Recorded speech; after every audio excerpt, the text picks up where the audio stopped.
Celebrating 30 years of phenomenal trend forecasting, here's Gerald Celente with today's trends in the news.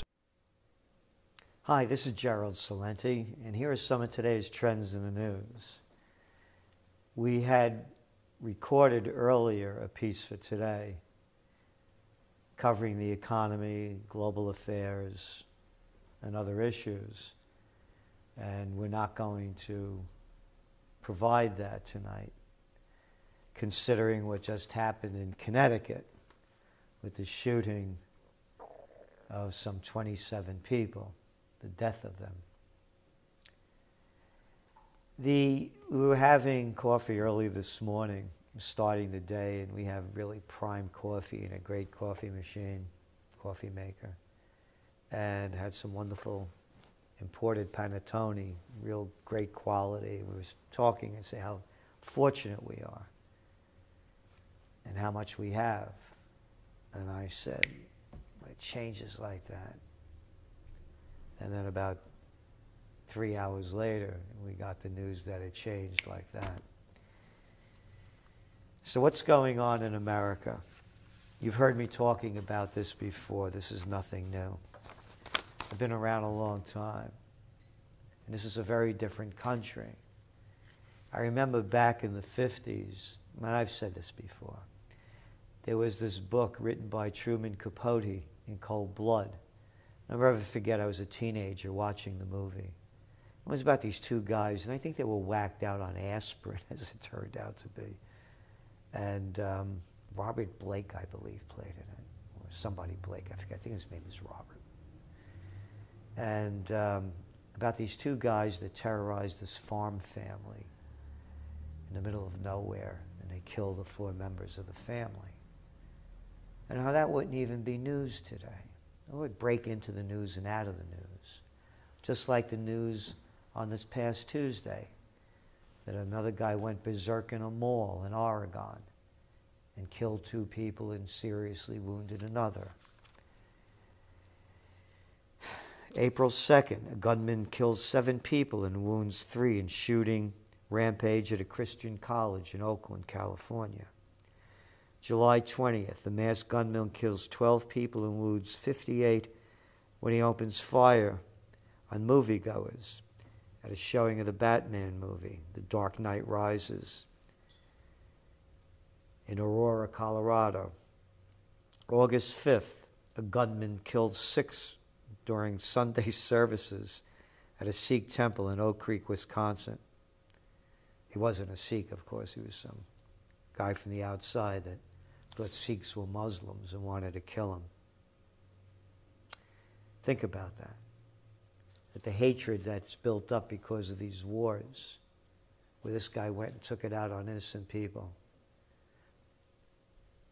Too stupid enough to know he was being lied to, and too stupid enough to understand that he got the wrong people.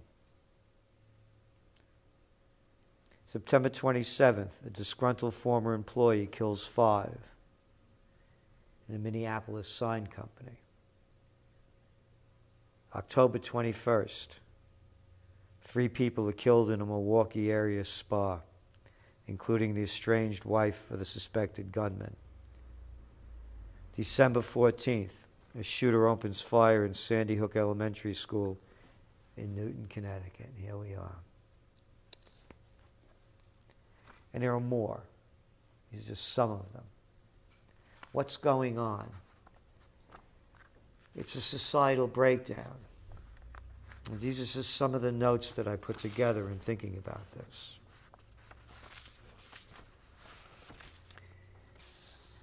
They're going to blame guns and call for gun control. That's going to be the first knee-jerk reaction. There are something like 300 million loose guns out there. You can have all the gun control in the world you want. This isn't going to stop it. It's a much greater issue, but it'll be a knee-jerk reaction.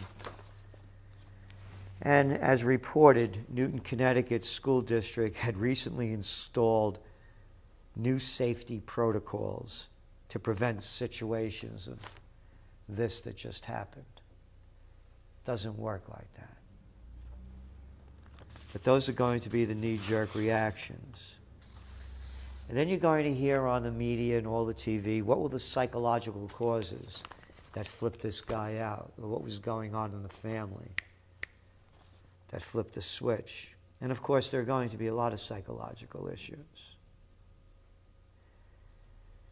But what they're guaranteed not to do in the media is to recognize that this is a symptom of a much broader societal breakdown. It is truly the death of America at so many different levels. There's the broken family structure. It's a very different family than when I grew up. You know, my mother was home, and believe me, boy, you know, there were times when you were happy that she was there when you came home from school and cooking dinner.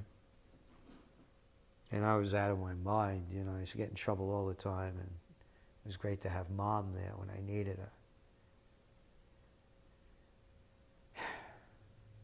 And then, of course, there's the dysfunctional families. Look what's going on now. You know, people having kids that are kids, coming from nothing, knowing nothing, and having more children. And this dysfunction just keeps spreading. We have widespread economic hardship. And a lot of people in this society, which is so consumer-driven, are facing a futureless future. As people who have traveled around the world know, you could go to very poor countries and the people behave much more civilized than they do over here. So yes, money's a factor, but particularly in this country, it's a factor. And then there's the movie, music, television, and video game industries that are obsessed with violence. It's continual. It never stops. It's around the clock. It's 24/7. Go to the movies. Turn on the TV. Listen to the music. It's in front of us all the time, and these video games are at levels of violence that are incomprehensible. You think it has any effect?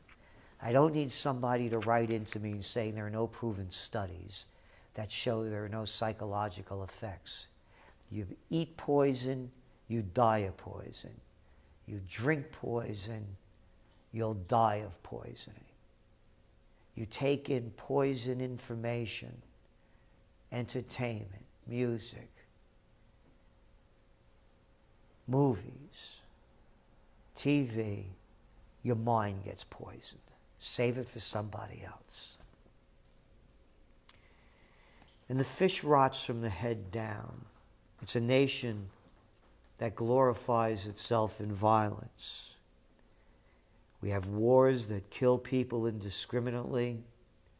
And we have a president that launches drone attacks on suspected militants. We have torture.